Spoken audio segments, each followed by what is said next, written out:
We know that well because in one of our stops in Louisiana, we went to an indigenous community, and you'll hear their voices tomorrow on Democracy Now! One of its leaders is Rosina Philippe.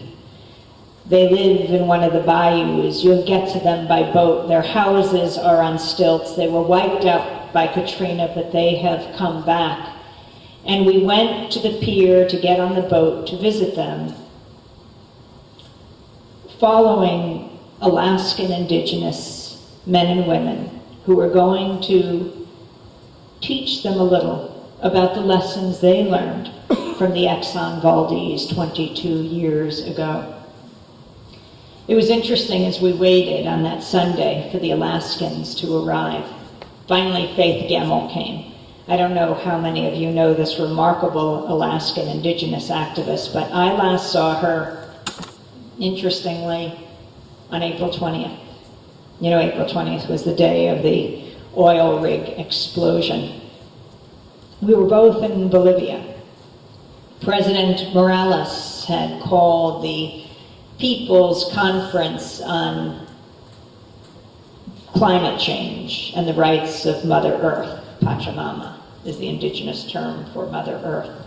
And more than 15,000 people came, mainly indigenous from around Latin America.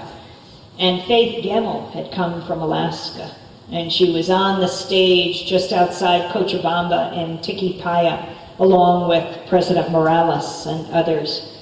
And she was saying, keep the coal in the hole, the oil in the soil.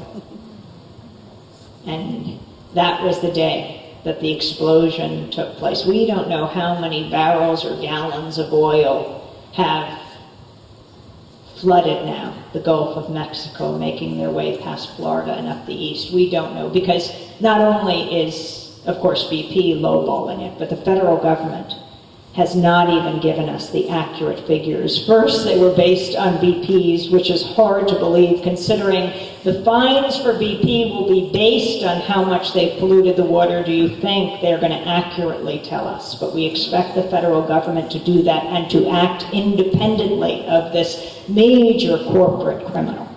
I mean, that's very clear. Now, yes, Attorney General Eric Holder has said that he will open a criminal investigation into BP. But don't immediately assume that that means executives will be held criminally accountable. First, there's the civil fines.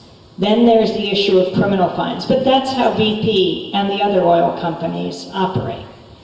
Yes, they have to pay millions of dollars in fines, and this isn't the first time.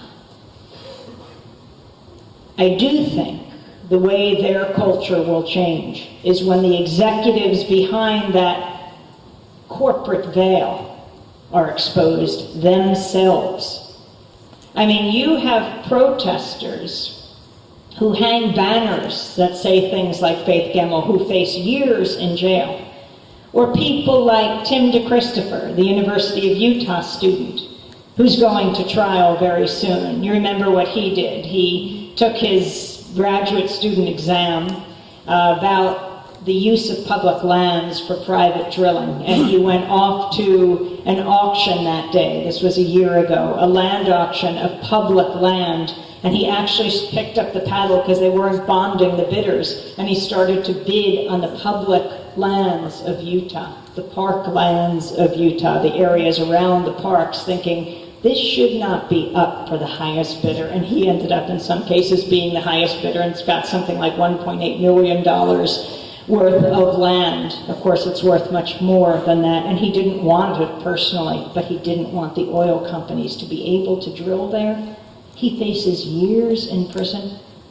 We don't hear that when it comes to these corporate executives who have changed life as we know it in the Gulf of Mexico. And only then, and it's not only in the case of BP, will the situation change, when they are held criminally responsible and not just face fines.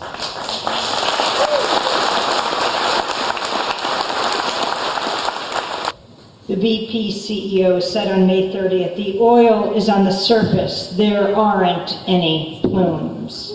He said, The Gulf of Mexico is a very big ocean. The amount of volume of oil and dispersant we're putting into it is tiny in relation to the total water volume.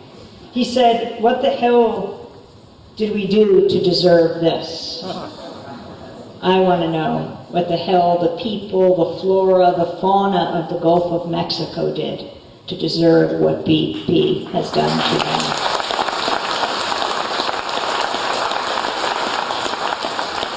And then there was his comment, I think the environmental impact of this disaster is likely to have been very, very modest.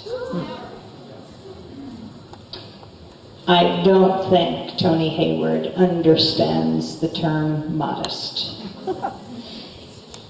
You know, when we went to Grand Isle, we saw this cemetery.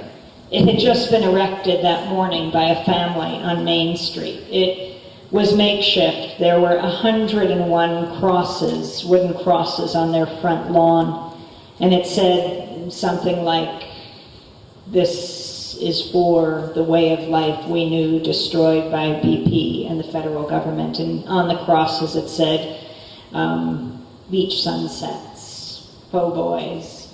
It said, walking my dog, sand between my toes. And we went up to talk to the family. The little boy was named River. He was 13, and he said, this is what we're losing. They were leaving that day, though they usually spent the summer in Grand Isle. And every other house had a for sale sign outside of it. We flew over the Gulf of Mexico with the Coast Guard. One of the Coast Guard spokespeople, his ID was interesting because there was a photo of him, and behind it was the BP halo, the green and yellow sunflower. And I said, I'm confused. You're not with BP, are you? You're with the Coast Guard. He said, oh yes, but, well, it's the unified command. And I said, Coast Guard is unified with BP? But we flew over, and to look down at the Gulf, you see that oil sheen, oddly beautiful. It's like the inside of an oyster shell, you know, what happens when you have a sheen of oil, all the colors sort of the rainbow. But it's also frightening because you know what it really means, and that burnt red brick color that made kind of borders in the ocean, but oil knows no borders. And on the beach in Grand Isle, where they kept reporters from going for weeks, were these tar balls. Every inch of the way, the oil that had come up on the beach, no one can use it now. And then there's what you don't see. What's more frightening than what you do see is what you don't. And that, thank you. I was just looking to see if you do that too.